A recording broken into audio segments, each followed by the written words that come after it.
terms of, I guess, our company, it's probably not too big of an exaggeration to say they changed my life. So I was happily working in corporate life and got invited by a former colleague to join. And what makes us special on the inside, I think, goes right back to our founders. They got fed up with corporate life and corporate culture and decided, there's got to be a better way of doing this. And so they kind of rethought the rules to a large extent. And so inside of the business, we're a business with huge amounts of autonomy and support, full of vocational people who genuinely, really get a kick out of what they do. And what that's meant is a journey for the business over the 30-year history. First of all, in Lean and Six Sigma and business optimization and all of those sorts of things. But actually, we've moved very much with the times due to the philosophies of the business, actually, and embraced in later times business agility and now moving into the age of AI. But I guess what makes us special on the inside is just pure authenticity and a bunch of people who are really enjoying what they do and really getting that kick out of going into an organization that we've helped and feeling just a different energy in the air. And also, I mean, of course, all of the things which boards would hire us to come in to do when you can kind of see those big levers and the big needles moving in the business, we get a tremendous kick out of that. But whereas, as I say, think it's traditional consultancy would be all looking at delivery days and, some of the more unscrupulous ones are like a gorilla or a monkey grabbing onto branches and embedding themselves into your organization. We genuinely see success for us is when we've created lasting competency, lasting change. And success for us is really that you don't need us anymore, that you're self-sufficient. And that's turned out to be a very, very powerful business model for us. Because what happens is you end up with sometimes bordering on fanatical referral to others. So good news tends to spread fast. People find that genuine energy from our people and the results that we bring about really kind of helpful. But also, and you probably can get no bigger endorsement than this, people tend to bring us with them. And that can come in two forms. That can come in the form of us helping them and then their career progression, which often means we can end up in the boardroom of some very major organizations, or when through their career growth, they move companies. And we call these the Blues Brothers calls, where people they're getting the band back together. That's when people take us with them. So yeah, I would say there's that, and that's the kind of the secret sauce inside of the business. But in terms of our value proposition, it's very much around, we're also methodology agnostic, which as we're moving into this next industrial age is becoming more and more important. It's not about Lean or Six Sigma or Scrum or agility. It's about sense making now and helping organizations create a learning culture, create a learning environment, and creating an environment where we can situationally apply the right methodologies, the right techniques in order to really serve customers. And what's wonderful for us about that in terms of authenticity is that's exactly how we drive our own business. We're basically sometimes kind of customer obsessed, but also creating an environment inside of our business for our people to thrive. And so far, so good. It seems to create a very nice cocktail.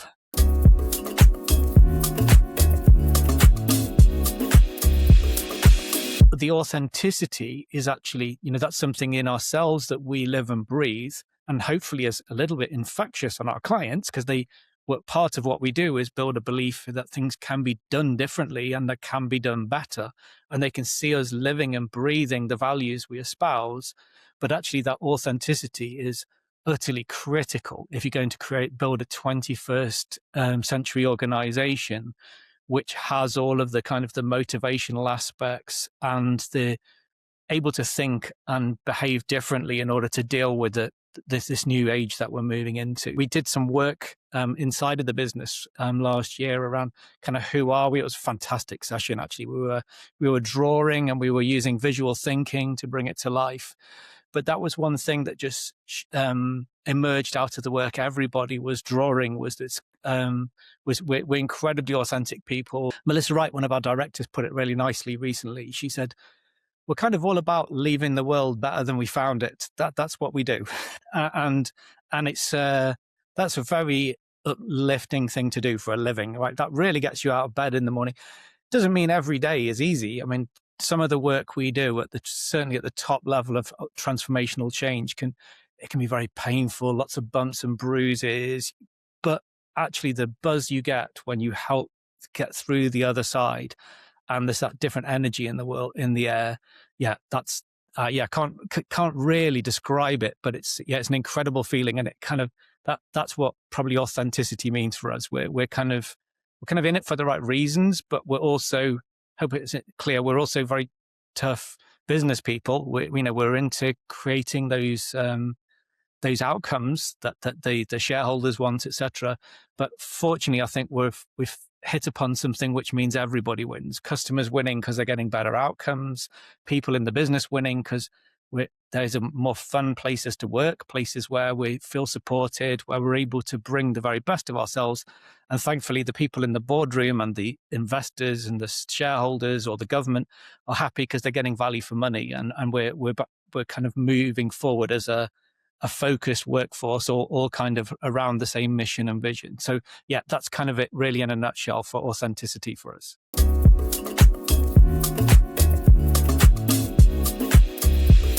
What brought us to the consortium, and you're right to highlight it, is we kind of felt a kindred energy. We felt that there's some of the discoveries that Catalyst had made as a business in terms of what really makes successful businesses, in terms of holistically from top to bottom, a set of behaviors, a philosophy of customers and outcome based over obsessing over cost reduction, and which honestly is a race to the bottom. That's how you're going. If that's what you're focusing on, you're measuring and thinking about the wrong things. In fact, if you really want your revenues to go up and your costs to go down, the ultimate driver we've got are these behaviors in terms of leadership behaviors to create that right environment.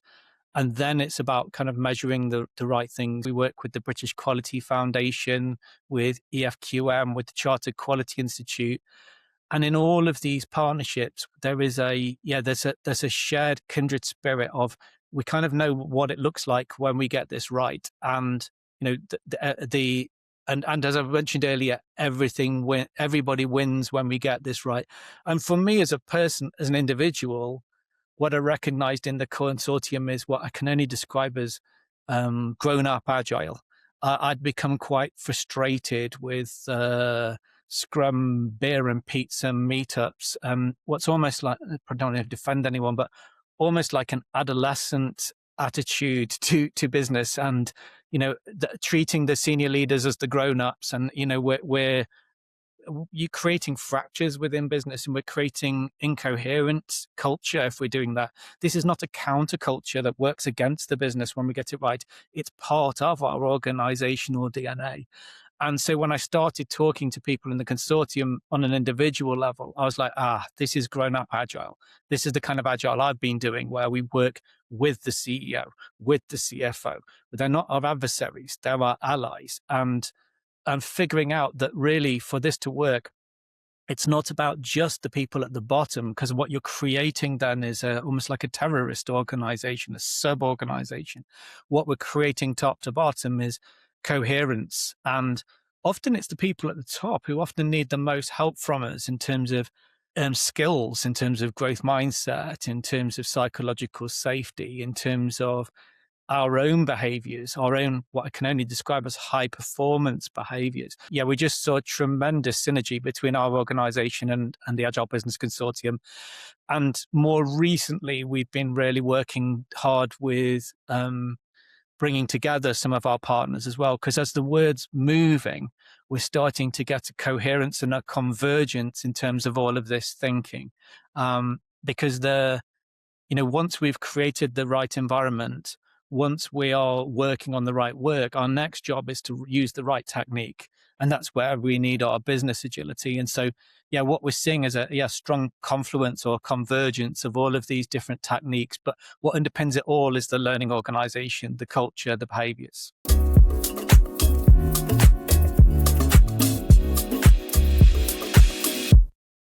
Well, I mean, some of this comes back to what we talked about at the beginning about authenticity and really living and breathing we using our own agility within our organization. We were kind of looking at the strengths, weaknesses, opportunities, threats, what's coming up for the business. We're moving into another industrial age. The scale and potential of and dangers we could see with AI were absolutely tremendous. And what we're seeing is probably an enormous amount of hype around AI, and almost people to the point where there's a weariness around it, that it's jargon and it's buzz. And I think there's almost like different camps starting to emerge. We've got the oversellers who are kind of selling it to be more than it is and claiming to have all the answers. And if you look at your LinkedIn stream in the morning, you probably find a gazillion people saying, hey, we've got the latest Claude prompts for you. Hey, we've mastered this. Hey, I put a prompt in. I woke up in the morning and it created an entire new compute system for me. And so we've got people overselling it. But we've also got people on the other side who are kind of going, this is all hype. It's not emerging. And in the middle, we've got a blow people who are kind of trying to make sense of it all. And so inside of our business, we've been learning at a terrific rate. I mean, that authenticity we talked about, we're all lifelong learners. We all enjoy studying. So we have been really kind of embracing this stuff. We've used AI within the business to create some new software, which is what we've seen is people were really struggling with some of the legacy statistical tools related to process improvement, process optimization. And we're looking at using AI to give advice on improvement projects and how that might help. And so we brought both of those two technologies together into a product we launched a couple of weeks ago called CatStat, which basically is very user-friendly software for analyzing processes. And it uses AI behind the scenes in order to give advice when you get stuck, what you do next. But on the back of doing all of that, we've also, as a byproduct, kind of become very bleeding edge in the use of kind of vibe coding and the pitfalls, the do's, the don'ts, how to use AI agents, all of that stuff. So we're finding increasingly with clients, they can't learn at the rate that we can learn at because we've got control over our own infrastructure. What that's meaning is alongside of our kind of traditional work that we would do where we're helping out with process improvement and we're helping out with strategy and how to deploy the strategy and how to measure and all of the things and the organizational culture and the habits, the behaviors, we're also finding ourselves moving into this kind of adjacent space where we're now starting to advise on the technology use and how to do it. Yeah, I think it's probably the biggest challenge, probably similar to what you're having with the consortium as well.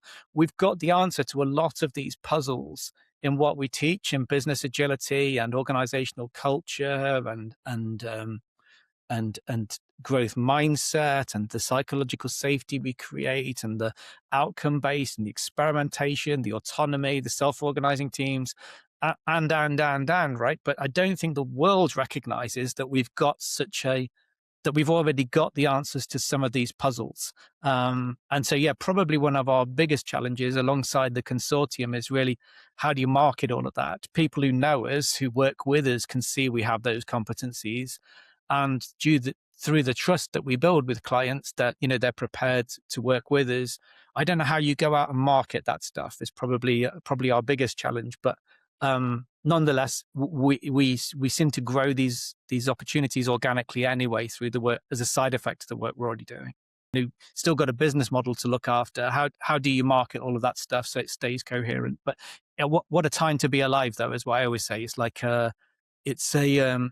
what an interesting moment in human history and helping organizations through this journey. Yeah, it just seems like a real gift and a real privilege.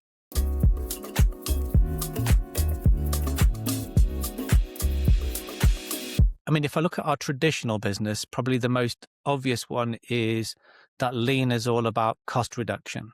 And what I mean about that, when I talk about that, is cost reduction is often a consequence of applying lean thinking. But if we go in and with the mentality of we're doing this to reduce costs, doesn't tend to work very well. And you can make some short-term benefits.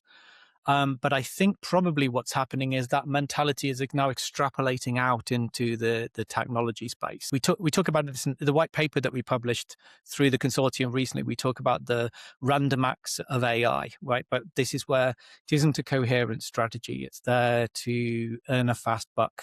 I want to be careful with my words, because you can, if you're wanting short-term benefit, you can go out and you can go and get it. But what you're doing is you're creating a band-aid. So that certainly is a challenge. Is, we can do that. The thing that you're coming to us with, we can help you to do. If the issue is we're wanting to build, scale out and optimize our costs so that we can improve our EBIT and all of those sorts of things, that absolutely can be done, but it's not done through focusing on those levers and those measures. What we focus on are your customers, and we focus on what are we delivering. And this is back to pure lean thinking. We then look at where is the waste in that process, and we take it out, and we motivate the workforce, and we train them, and we equip them to be able to go and help us with that journey of how can we do it faster. And what falls out are all of those things into the financial model, which result in costs going down, which we've got because we're delivering better service. Revenue goes up. But I guess this is probably one of the biggest kind of misconceptions that we see. But I hope I'm being clear here. We absolutely know how to achieve that, but we don't do it. It's almost, that's not the levers by which we achieve it. We achieve it through truly applying this kind of business philosophy. And I guess probably what we're seeing more recently is AI adoption being treated like an IT project. And actually, for most organizations, the technology part of it's not going to be the challenge. It's the people and the adoption and the culture and the safety and the quality and all of those things, which are all about building a business system, not just focusing on the revenue and the cost part of your business model.